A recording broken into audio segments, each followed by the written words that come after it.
Hola a todos, ¿cómo están? Este jueves 25 de noviembre, la directora general de la UNESCO, la francesa Audrey Azoulay, presentaba aquí en París la primera norma mundial sobre la ética de la inteligencia artificial, texto que subraya la necesidad de no olvidar en su desarrollo problemas como el racismo, la igualdad de género o el derecho a nuestra vida privada.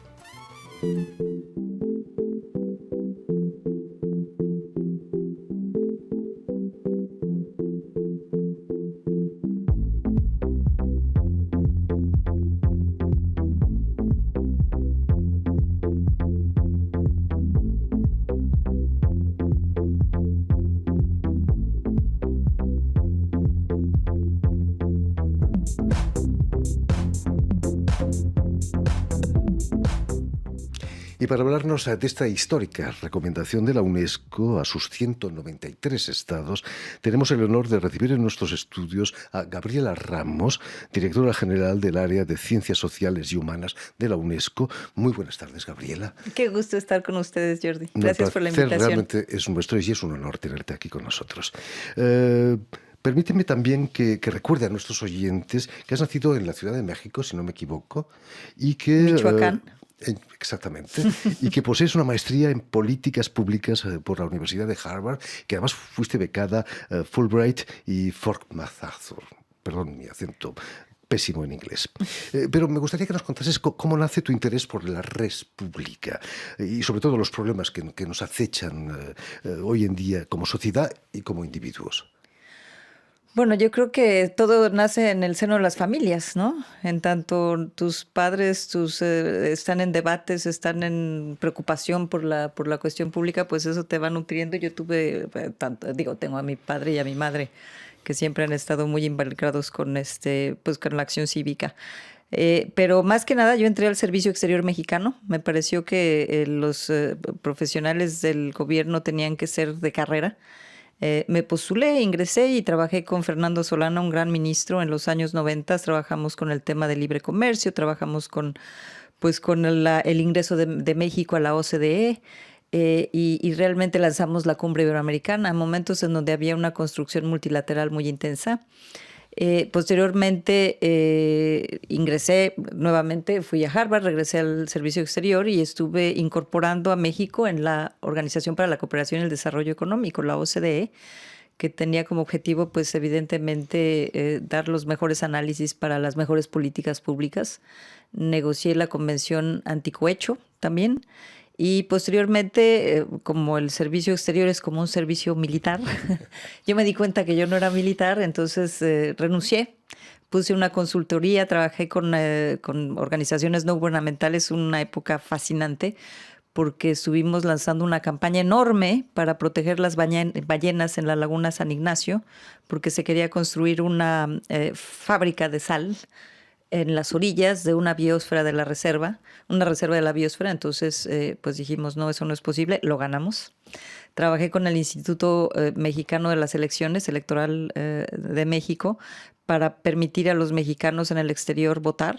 Había muchos pretextos por qué no se podía votar y obviamente porque hay 11 millones de posibles votantes en Estados Unidos y pues había muchos partidos que no tenían comodidad con ello. Lo logramos. Y posteriormente me postulé para el puesto de jefa de la oficina de la OCDE en México. Trabajé creando instituciones, el Instituto Nacional de Evaluación Educativa, el Seguro Popular para cubrir de salud a 50 millones de sociedad no cubierta.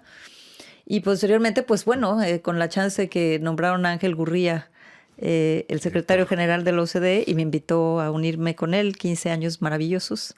Hablando de la OCDE, es una organización que no se conoce muy bien, es la Organización para la Cooperación y el Desarrollo Económico.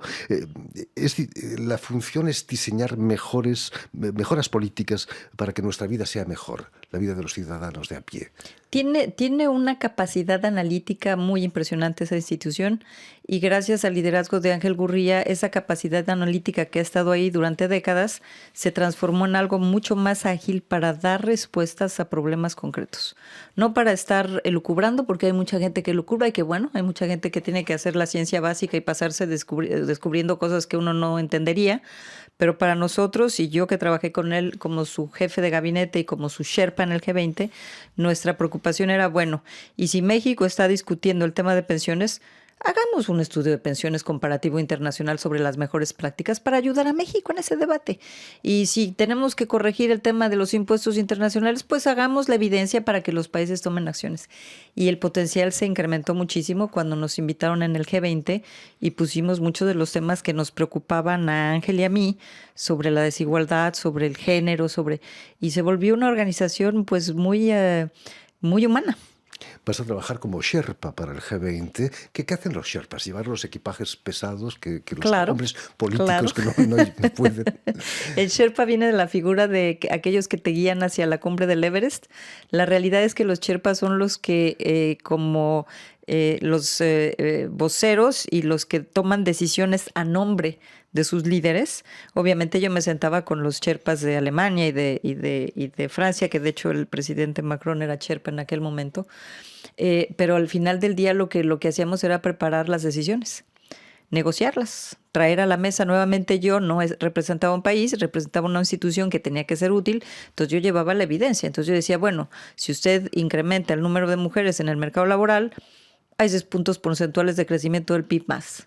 Entonces, alrededor de la mesa no había forma de que no aceptaran ello, ¿no? Pero escuchan los mandatarios del G20, por ejemplo, las recomendaciones de la OCDE. Lo hacen, yo creo, porque yo te diría que son instituciones, el G20 a nivel de líderes, y en la actualidad esa recomendación que la UNESCO acaba de adoptar se dan en un contexto en donde hay mucha incertidumbre, mucha preocupación. Cuando los líderes que son responsables y que están velando por su ciudadanía, pues evidentemente lo que las instituciones les puedan aportar lo toman con gran aceptación. Entonces yo lo vi porque había esta preocupación con el G20 que se creó para paliar los efectos de la crisis financiera del 2008, pero después viene el tema climático y luego viene el tema digital y bueno, y son líderes. Los líderes hablan del tema que se les ocurre, no hay límites. Y en la UNESCO lo mismo, o sea, ya tuvimos una conferencia general, ahorita acaba de concluir la conferencia general muy exitosa con una alineación en términos de los países queriendo tener resultados del más diversa índole de líderes y de gobiernos, pero justamente porque creo que existe esta preocupación. Hay una preocupación, el mundo está de cabeza, digamos. ¿No sentís un poco como Pepito Grillo la conciencia de Pinocho que le habla y que a veces Pinocho no le hacía demasiado caso? Siempre habrá líderes y desafortunadamente hay una tendencia en ese sentido y con toda la desinformación y de ahí el tema de la inteligencia artificial con el tema de inundarnos de asuntos erróneos y de temas de noticias falsas. Siempre hay líderes que prefieren tomar decisiones sin ninguna evidencia empírica. Pero pues eso, ¿qué le vamos a hacer? Nosotros trabajamos con aquellos con los que lo que hacemos y lo que proponemos en la mesa de acuerdo al análisis y a la comparación internacional, pues que les sirve, ¿no? Entonces no pretendemos tener influencia en todo el mundo porque sería algo demasiado ambicioso, pero con los que podemos trabajar estamos muy orgullosos. Cuéntanos, ¿cuál es el papel de la directora general del área de Ciencias Sociales y Humanas ahí en la UNESCO? Pues hacer que justamente las ciencias prevalezcan al tomar las decisiones. Las ciencias sociales y las ciencias humanas, que la humanidad siga invirtiendo en las ciencias, que la humanidad comprenda que no todo es tecnología. Somos humanos, somos sociedades. Y las respuestas que tenemos que darnos en términos de estas grandes crisis, pues sí, la epidemiología te va a dar una solución, el estudio de los virus te dará otra solución, pero la solución más importante es cómo protegemos nuestra cohesión social, cómo protegemos a los individuos más vulnerables, cómo entendemos la diversidad cultural, cómo acercamos al ser humano.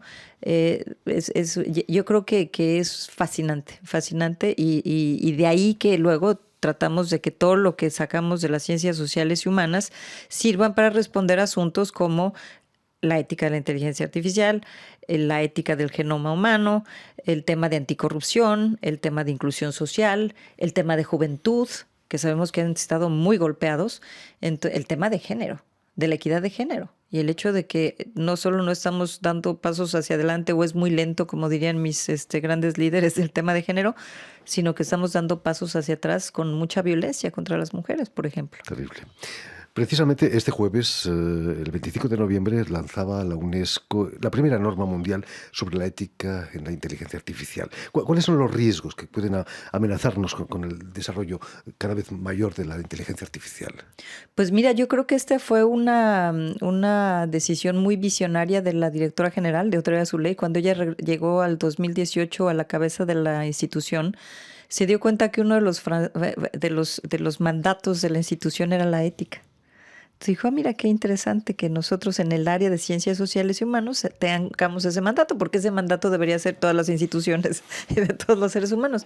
Pero al final ella dijo, lo que está sucediendo es que estamos en un desarrollo tecnológico que está simplemente ofuscado por las grandes logros tecnológicos, ¿no?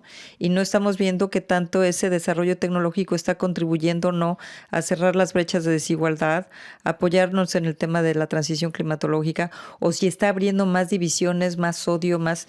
Y el resultado es que, en efecto, con la maravilla que puede darnos estas tecnologías y que nos está dando, porque no hubiéramos descubierto la vacuna en tan poco tiempo sin el apoyo de la inteligencia artificial, también es cierto que está creando una serie de problemas de discriminación, de agresión en línea, de desinformación, de división. Se crean estas cámaras, ¿no?, en donde solo escuchas a los que piensan como tú, y entonces el discurso del odio, etcétera, etcétera, etcétera.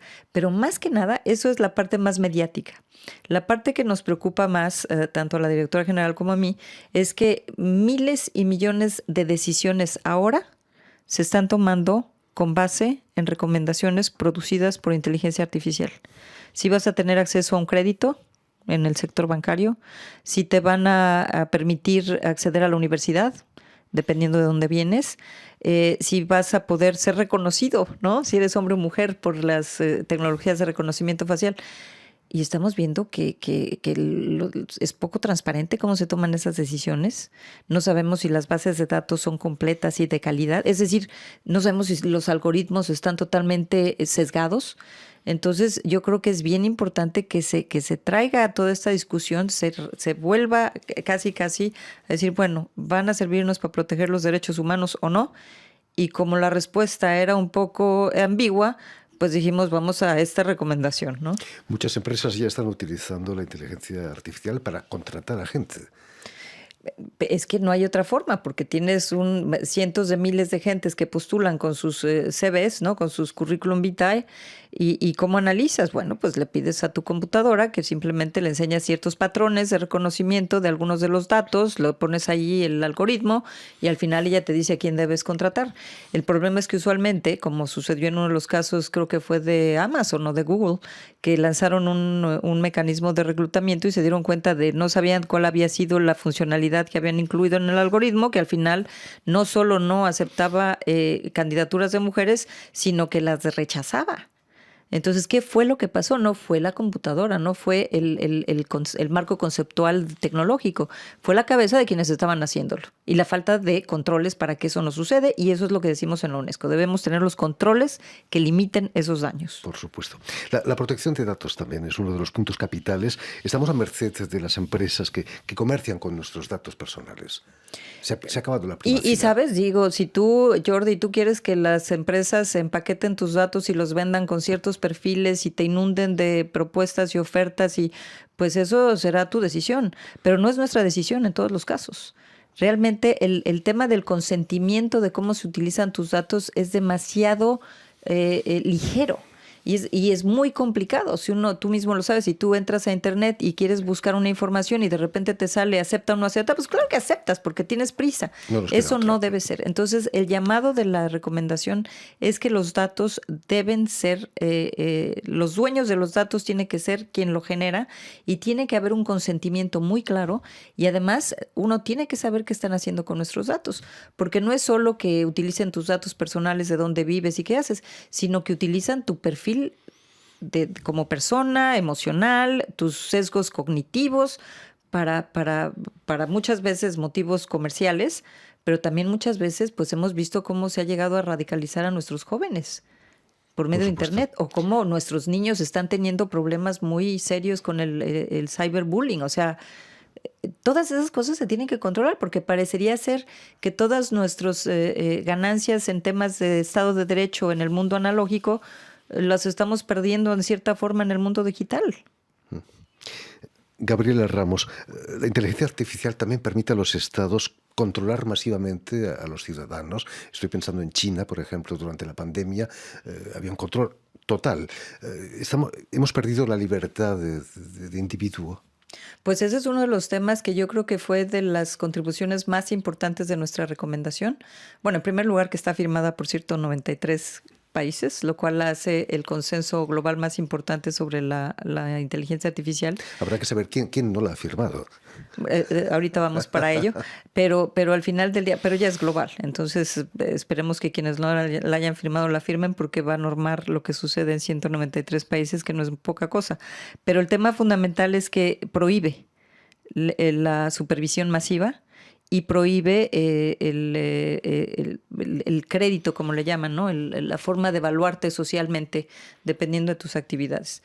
Entonces creo que ese es un elemento fundamental. China firmó, entonces lo que estamos muy alegres de que hayan unido su voz a esta cuestión, pero también hay que reconocer que no es solo China. Hay muchos países que utilizan la supervisión masiva. Hay muchos países que utilizan el ciberespionaje. Hay muchos países que utilizan los datos. Y es normal a veces porque cuando tienes todas estas cámaras masivas supervisando lo que sucede en nuestros países, pues es evidente que si hay algún problema, los estados tienen el derecho de utilizar, ¿no? Y de no limitarse en la necesidad de tener la información. Pero eso puede llevarse a un abuso mayúsculo y sobre todo si caes en manos de gobiernos autoritarios. No hay que ser siempre tan negativo. La inteligencia artificial puede ayudar a la protección del medio ambiente o a su deterioro también, ¿no? Es que eso es exactamente, Jordi, así como lo pusiste. La inteligencia artificial puede ayudar a los derechos humanos o no, a la transición climatológica o no, porque es una tecnología. Entonces es una tecnología que si tú inviertes en esa tecnología para traficar niños, pues vas a traficar niños. Y tiene que ser totalmente impedido y juzgado y sancionado. Tan fácil como ese. Al mismo tiempo, lo que hace nuestra recomendación, que tiene una visión muy positiva de las tecnologías porque realmente son fascinantes, es decir, de qué manera los gobiernos, que son los que tienen el cuidado, ellos son los que tienen la responsabilidad del cuidado y del Estado de Derecho, de qué manera pueden crear los incentivos para que haya más inversión en las tecnologías que puedan darnos soluciones a la detección del cáncer, que es un hecho que es mucho más predictivo cuando lo haces con inteligencia artificial junto con un médico, ¿no? Para dar soluciones a los niños que no puedes llegar a darles educación. Y justamente, si pudiéramos, por ejemplo, desarrollar un sistema basado en inteligencia adicional para manejar mejor el sistema de producción de alimentos mundial, donde sabes que 40% se desperdicia, bueno, es que estaríamos haciendo un servicio enorme y lo estamos haciendo. Como lo dije, los temas médicos que están siendo analizados por inteligencia artificial son fascinantes. No lo vemos ya, pero el hecho de que tengamos tanta confianza de que si nos dice el predictor de clima que va a llover, pues llueve, pues también es inteligencia artificial. La información que estamos tomando del espacio, con tantos ejercicios que se han hecho para Marte y realmente es fascinante. Pero al final del día, nuevamente, es como en nuestras sociedades. Tú puedes utilizar ciertos mecanismos para hacer el bien y otros más para hacer el mal. El tema aquí es cómo impedimos y sancionamos cuando hay abusos y hay un real respeto del derecho humano y cómo incentivamos a que haya más inversiones en lo positivo. ¿Cuál va a ser el paso siguiente? 193 países han firmado esta recomendación. ¿Los estados tienen que elaborar leyes que aprueben sus parlamentos, por ejemplo? Yo creo que ese es el tema más importante y lo dije yo en la conferencia de prensa, esta idea de la autorregulación, porque si no la innovación termina, se acabó. Por supuesto. Se acabó. La innovación sucede también en un ámbito con regulaciones sólidas, obviamente no onerosas, no pesadas, porque eso también lo sabemos, pero regulaciones efectivas que nos permitan justamente canalizar los aspectos positivos de estas tecnologías.